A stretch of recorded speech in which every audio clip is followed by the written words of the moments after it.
अस्सलाम वालेकुम स्टूडेंट्स, आज हम बात करने जा रहे हैं biology 9th class chapter number 7 bio energetics. ठीक है, इससे पहले हम फोटोसिंथेसिस को जिस तरह से डिस्कस कर रहे थे तो हमने फोटोसिंथेसिस के बारे में उसकी डेफिनेशन को पढ़ा था। ठीक है, इसके अलावा हमने साइट्स पढ़ी थी कि वो कौन कौन सी साइट्स हैं जहाँ पे फोटोसिंथेसिस का प्रोसेस जो होता है। इसके अलावा हमने क्लोरोफिल, कार्बन डाइऑक्साइड की कंसनट्रेशन, वाटर वगैरह के बारे में पढ़ा था कि क्लोरोफिल में उनका क्या रोल है, फोटोसिंथेसिस में इन सब चीज़ों का क्या रोल है। ठीक है, आज हम मैकेनिज़्म ऑफ फोटोसिंथेसिस के बारे में पढ़ते हैं कि मैकेनिज़्म क्या है फोटोसिंथेसिस का। ठीक है ना, तो स्टार्ट करते हैं mechanism of photosynthesis. Mechanism of photosynthesis की बात की जाए तो बेसिकली 2 स्टेप्स या 2 रिएक्शंस इन्वॉल्व होते हैं मैकेनिज़्म ऑफ फोटोसिंथेसिस में। एक लाइट रिएक्शन है और एक डार्क रिएक्शन है। ठीक है, लाइट रिएक्शन जो है इसे हिल रिएक्शन भी कहा जाता है। ठीक है ना, लाइट रिएक्शन की अगर हम बात करें तो ये वो रिएक्शन होता है जो कि लाइट की प्रेजेंस में अकर होता है। The reactions of photosynthesis that occur in the presence of light is called the light reaction. ठीक है, इसी तरह से डार्क रिएक्शन की अगर हम बात करें तो डार्क रिएक्शन में लाइट की इन्वॉल्वमेंट नहीं होती। The reaction of photosynthesis that occur in the absence of light is called the dark reaction. During this phase अगर हम लाइट रिएक्शन की बात करें तो इस फेज़ के अंदर energy required for carbon fixation is generated.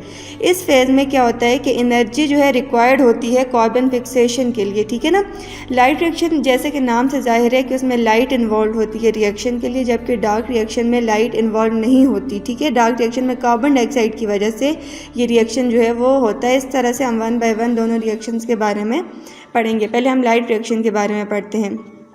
To understand photosynthesis, let us know the reactions that occur in the presence of light।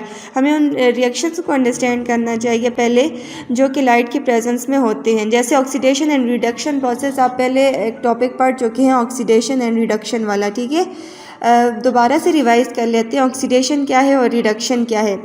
Oxidation जो है एडिशन ऑफ ऑक्सीजन एटम को ऑक्सीडेशन कहा जाता है, जैसे कि नाम से जाहिर है।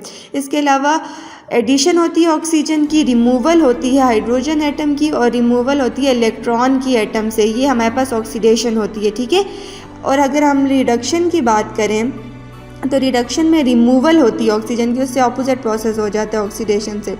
और एडिशन होती है हाइड्रोजन एटम की और एडिशन होती है इलेक्ट्रॉन्स फ्रॉम द एटम्स। ठीक है, ये हम पहले भी ये टॉपिक पढ़ चुके हैं। लाइट रिएक्शन में ये दोनों जो प्रोसेसेस हैं ये इन्वॉल्व होते हैं ऑक्सीडेशन एंड रिडक्शन के। ठीक है ना, इसी तरह से लाइट रिएक्शन की अगर हम बात करें तो लाइट रिएक्शन जो है वो ग्रेनम ऑफ क्लोरोप्लास्ट में आकर होता है।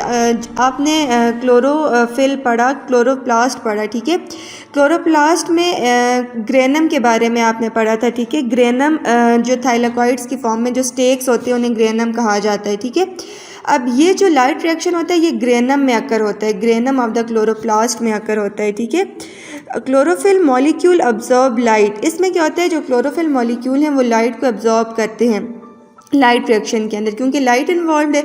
सबसे पहले जो क्लोरोफिल है, लाइट जो है प्लांट रिसीव ही क्लोरोफिल की वजह से करता है। ठीक है, अब क्लोरोफिल की मदद से क्या होता है, प्लांट जो है वो लाइट को एब्जॉर्ब करता है। उसके बाद क्या होता है, देयर एनर्जी लेवल इंक्रीजेज। जाहिर सी बात है जब लाइट जो है वो एब्जॉर्ब कर लेता है तो उसका जो एनर्जी लेवल है वो इंक्रीज़ हो जाता है और इलेक्ट्रॉन जो हैं वो एक्साइटेड इलेक्ट्रॉन जो हैं वो रिलीज़ होना शुरू हो जाते हैं। लाइट की वजह से जो एनर्जी लेवल होता है क्लोरोफिल का या प्लांट का वो बढ़ जाता है, जिसकी वजह से एक्साइटेड इलेक्ट्रॉन जो हैं वो रिलीज़ होना शुरू हो जाते हैं। अब ये जो एक्साइटेड इलेक्ट्रॉन्स होते हैं ये क्या करते हैं, एटीपी बनाते हैं। ठीक है, एटीपी एडिनोसिन ट्राइफॉस्फेट। अब ये एटीपी बनाते हैं किसकी मदद से, एडीपी और pi. ADP means adenosine diphosphate and phosphate. ठीक है, जब एडिनोसिन डाइफॉस्फेट मीन्स 2 फॉस्फेट के बॉन्ड जो हैं वो अटैच हैं। ठीक है, जब 2 फॉस्फेट के बॉन्ड्स फर्दर 1 फॉस्फेट के बॉन्ड से अटैच होता है तो एटीपी बनता है, जैसे एडिनोसिन ट्राइफॉस्फेट बॉन्ड कहा जाता है। एडिनोसिन ट्राइफॉस्फेट में 3 फॉस्फेट बॉन्ड जो हैं वो अटैच होते हैं। एटीपी बन जाता है किससे, एडीपी और फॉस्फेट बॉन्ड से या पीआई से। ठीक है, light also break water molecule into hydrogen and oxygen. इसी तरह से लाइट क्या करती है कि ब्रेक कर देती है वाटर को इनटू हाइड्रोजन एंड ऑक्सीजन में, ठीक है। लाइट क्या करती है, इसके अंदर जो वाटर प्रेजेंट होता है ना, आपको पता है कि फोटोसिंथेसिस के रिएक्शन में वाटर भी इन्वॉल्व होता है, ठीक है। तो ये जो लाइट जो है जब एब्जॉर्ब कर लेता है क्लोरोफिल, तो ये लाइट क्या करती है कि ब्रेक डाउन कर देती है वाटर मॉलिक्यूल को इनटू हाइड्रोजन एंड ऑक्सीजन में, ठीक है। Oxygen is released while hydrogen atom are use to reduce NADP and NADPH। इसमें फिर ऑक्सीजन रिलीज हो जाती है एटमॉस्फेयर में, ठीक है, और हाइड्रोजन जो है, हाइड्रोजन एटम जो है वो यूज़ हो जाता है NADP, जी हमारे पास NADP को कन्वर्ट कर देता है इनटू NADPH में, ठीक है ना। ये हमारे पास लाइट रिएक्शन होता है। ये अब ये देखिए हम डायग्रामेटिकली रिप्रेजेंट भी किया जा रहा है यहाँ पे।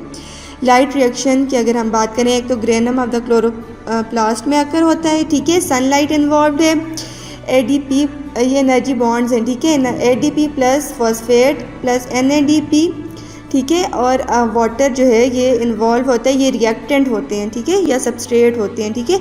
उसके बाद जो है यहाँ पे प्रोडक्ट बन जाता है।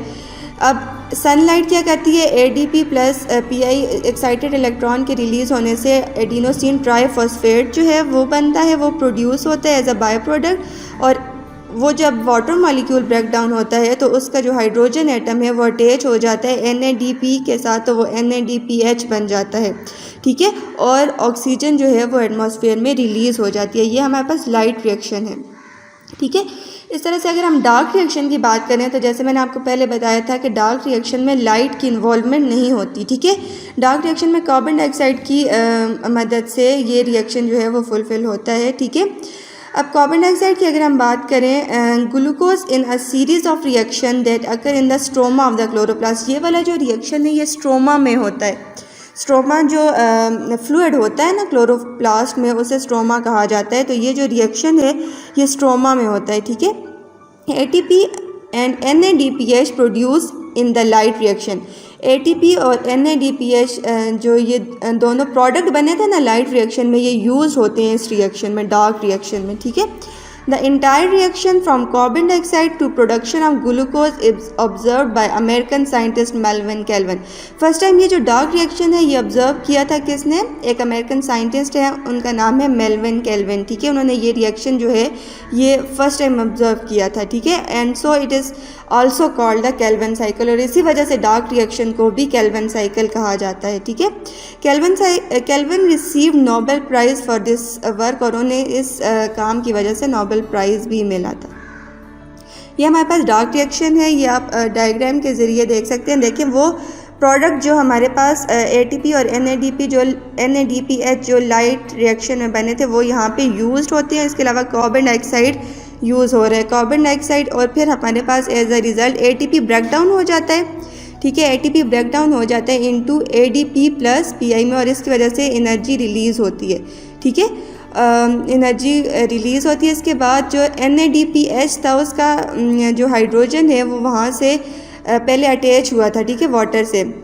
यहाँ पे दोबारा से NADP से हाइड्रोजन जो है वो हट के ग्लूकोज में कन्वर्ट हो जाता है, ठीक है, और कार्बन डाइऑक्साइड की मदद से ग्लूकोज बनता है जो कि फूड है प्लांट्स का, ठीक है। आज हमने पढ़ा लाइट रिएक्शन, डार्क रिएक्शन, जो कि है मैकेनिज्म ऑफ द फोटोसिंथेसिस। अपने नेक्स्ट लेक्चर में इंशाल्लाह हम factors affecting the rate of photosynthesis पढ़ेंगे, ठीक है ना।